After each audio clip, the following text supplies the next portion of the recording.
Now obviously we're not governed by those regulations, just being a backyard garden here. It was kind of nice to see what they recommend safety wise.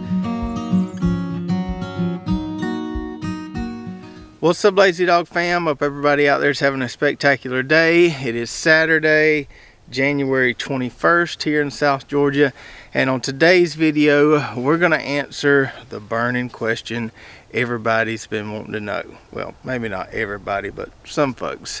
And after we do that, then we're going to continue along filling in some of these gaps here in our raised bed garden. We're going to make us a little custom seed blend to plant in there today. So the burning question, pun intended, that a lot of folks have been asking lately: is this chicken tractor being on this plot going to make it too hot to plant potatoes here in the next month? So a couple videos ago, when we were going through our seed taters that we got in the mail from Wood Prairie, I told you we were going to plant our in-ground taters in this little sliver here to the left of those Brussels sprouts, and then we were going to put our chicken tractor on here, let them kind of scratch this up a little bit, get rid of some of those weeds, get rid of some of those dead broccoli and cauliflower stalks.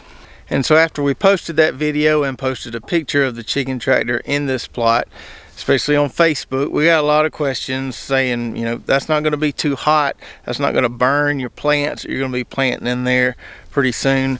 So I figured it was a good time for me to kind of talk about manure, adding manure to your garden, my experiences from adding, you know, bulk loads of manure compared to this system here, and what I found works best for us. Now before we dive into this, let me kind of explain my experience with using chicken manure in the backyard garden.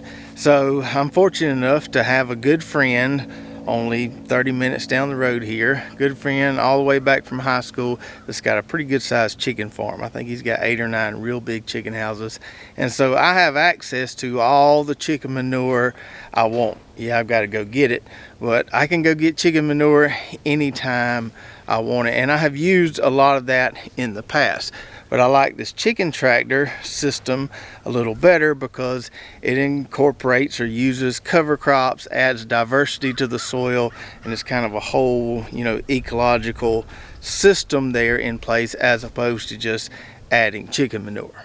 So while this chicken tractor system is a lot slower than just coming out here and adding a bulk load of manure, we've got a lot of other things going on here as far as promoting long-term soil health. We're getting all the benefits from these cover crops. The chickens eat it. We don't have to spend as much on chicken food. We get eggs from the chickens, and they put some good fertilizer down here fairly equally over these plots. Now another reason I like the chicken tractor over the bulk manure addition is because I've never, with this chicken tractor or the one we had before this, never had a situation where the chicken tractor being rotated around the plot made the soil too hot where it, you know, prevented seeds from germinating or hurt plants once they germinated.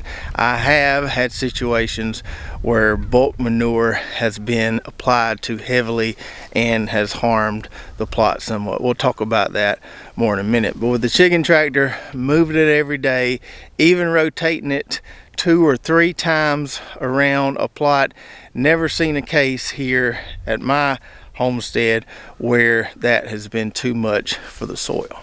So you can see here in this lane where they were before we put them on that side of the Brussels sprouts, you can tell they've been here because, you know, it's scratched around, but you really can't even see any chicken manure down there. I know it's there, but we don't see a large accumulation of it. Now if you were to leave this thing in a spot for several days and only move it a few times a week, you might run into some problems. But moving it every day just doesn't seem to create any issues. All it does is make nice fertile soil. Now one thing I will do is wait about 2 weeks at a minimum between pulling the chicken tractor off a plot and planting there. So these girls will probably be on this plot where we're going to plant potatoes until say the end of January. Then we'll pull them off, we'll put them on a cover crop. So it'll be about 2-3 weeks that they won't have been on here before we plant potatoes. And I'm confident that that's going to be okay, because last year Way on the other side of the property, we had the chicken tractor on the spot for several months, it seemed, where we ended up planting our sweet corn and took the chicken tractor off, cultivated the soil a little bit, planted our sweet corn, didn't have any issues. The plants didn't look burnt when they come up, didn't really have any germination issues as a result of the manure addition. So to answer the burning question, no, I don't think this plot is going to be too hot for potatoes, simply because of the way we move this chicken tractor every day. We don't ever get a real heavy accumulation of chicken manure in a single spot there. We're just adding a little bit here and there as they bump along the plot.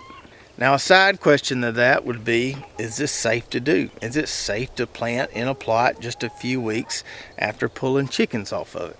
So I went online and looked at some of the USDA National Organic Program regulations as far as adding chicken manure for vegetable production. Now obviously we're not governed by those regulations, just being a backyard garden here. It was kind of nice to see what they recommend safety wise as far as how long you have to wait to plant if you're adding chicken manure to a plot. And so the time gap there varies depending on if it's a crop where the produce or what you're going to harvest is touching the soil or if it's not touching the soil. So say something like potatoes, those are obviously touching the soil. Something like corn, that's not touching the soil.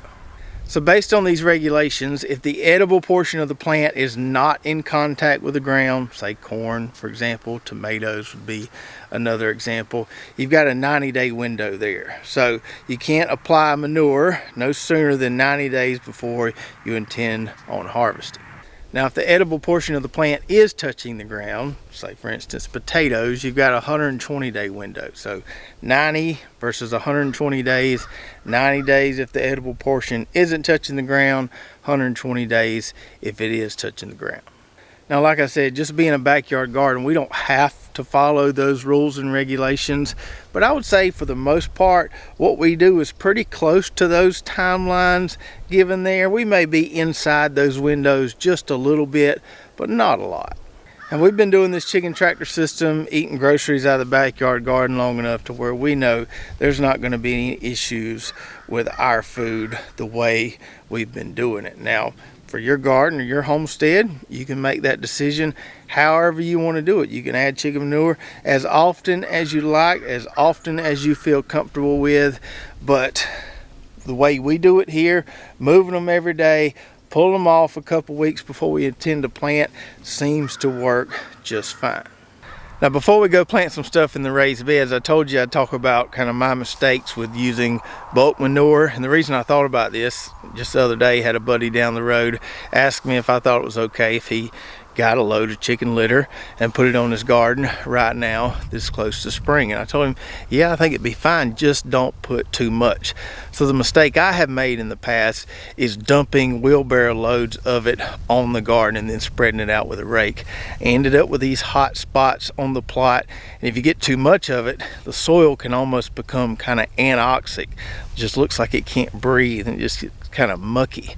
So the way I recommend applying chicken manure, if you can get your hands on some, using a spreader or just taking a shovel and kind of throwing it out there with a shovel. But don't dump it onto the garden plot, just throw it out there with a shovel. Keep your pile away from the garden plot, because if you get too much in a single spot, you're probably going to have some problems.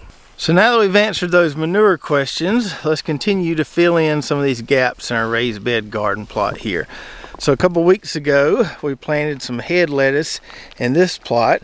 It's taken it a while to come up, just probably because the weather's been a little wacky, on and off, cold and hot. You can see it's starting to come up there. Just been a little slow to germinate, but I think we're going to end up having a nice bed full of lettuce there. And on the last video, we planted a little double row of Savannah mustard right beside these parsnips. And so today, I want to plant something on this half of this round raised bed where our Swiss chard got tore up pretty bad by the Arctic blast. Our beets over there still looking pretty good. They've recovered nicely, but we need to plant something else right here. And before we talk about what we're going to plant in here, let's get this cleaned up a little bit. Now I'm not going to add any of our compost just to this half here. Once both sides of the bed are done and we flip it over to plant some warm seeds and stuff in here, I'll compost the whole bed. But right now, just going to try to clean this up a little bit. So I'm going to get these few little chard plants out of here. Just cut our losses here. Chard didn't work out this winter because of the Arctic blast. Some nice roots there on it though. And then I'm just going to kind of get a little bit of this debris out of here. Really good roots on that chard. And just kind of scratch up the soil just a little bit. That way we get some good seed to soil contact when we plant some stuff in here in a minute. So what are we going to plant here? Well, it needs to be a cool season vegetable. We're not done with the cold yet. We're not ready to plant warm season stuff quite yet. And I want it to be something that grows pretty fast. I don't want to be waiting to harvest it after those beets are done. I want to be able to kind of clean out that bed all at one time when we do get ready to plant some warm season stuff. So we're going to plant some more fast growing greens, kind of similar to the Savannah mustard we planted on that last video, but some different varieties. So we got 3 different varieties here from MI Gardener, and we're going to make our own custom mix. Now some seed companies sell greens mixes that are already mixed in the packet for you with say 3, 4, maybe more different fast growing greens varieties in them. But you can also just purchase individual packets like we did and make your own mix if there's something in the pre-mix that you don't like. A lot of times those pre-mixes have red giant mustard in them, and I'm just not a huge fan of the red giant mustard. It's just a little too spicy for me. I like hot and spicy stuff. I just really don't like the red giant mustard. So we've got 3 different components here that's going to allow us to make our own mix. We've got tot soy, which looks a lot like the Savannah mustard. Leaves don't get quite as big as Savannah mustard does.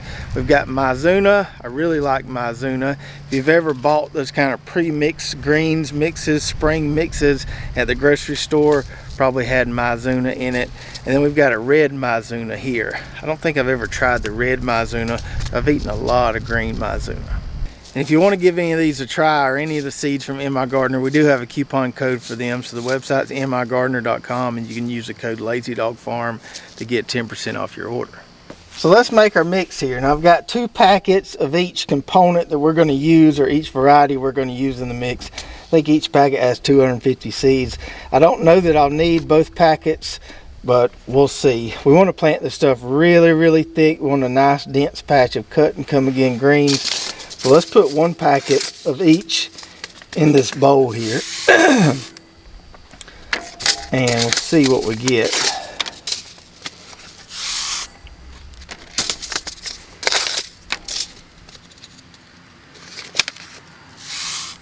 And I don't think that's going to be quite enough. So let's go ahead and put both packets in here. And there we go. That should be enough. Kind of swirl it around, mix it up a little bit, and we're ready to plant. So instead of planting right alongside the drip tubing like we do with some stuff, in this case we want a nice dense bed of greens. So I'm just going to put seeds all over this little half circle right here. These tubing emitters here put out plenty enough water. They get to cover the gaps just fine. I don't think we'll have any issues as far as some plants being taller than others. So we're just going to take these seeds here and we're just going to kind of sprinkle them all around here in this half circle. And we'll just start by making sure we get the entire area covered, and then we'll just kind of go back over it and just slowly get it thicker and thicker until we use all our seeds.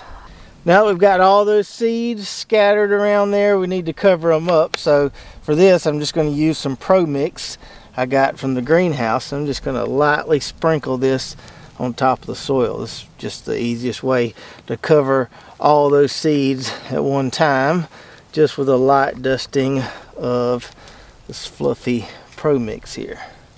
And because we're supposed to get a lot of rain tonight, I'm going to press this down pretty good. I don't want all my seeds washing to one corner of this raised bed, which I have had happen before after, you know, planting before a heavy rain. So I'm gonna try to pack things down a little bit so our seeds don't go anywhere. So we got one more blank spot filled, still a few more to go. I also got some cut and come again lettuce mix from MI Gardener in the mail. Also got some snow peas. So probably in the next video or two, we'll be finding a spot to plant those. So I hope you enjoyed the video today, and back to the manure discussion real quick. Let me know in the comments below what your kind of rules or regulations are as far as your homestead or your backyard garden. How soon will you add manure before you're going to plant? And as always, you can find links in the description below to all our affiliate partners like Ollie Gardens, where we got our raised beds, or MI Gardener, where we got these seeds. Got some coupon codes for some of those companies so you can take advantage of those discounts. Don't forget to go check out our website, lazydogfarm.com, where we have our fig trees for sale. We've got our garden blog, recipes, hats, shirts, all kind of good stuff over there. If you did enjoy the video, be sure to subscribe, hit that notification button, like and share. We'll see you next time right here at Lazy Dog Farm. Oh, farewell. By the beauty of your life,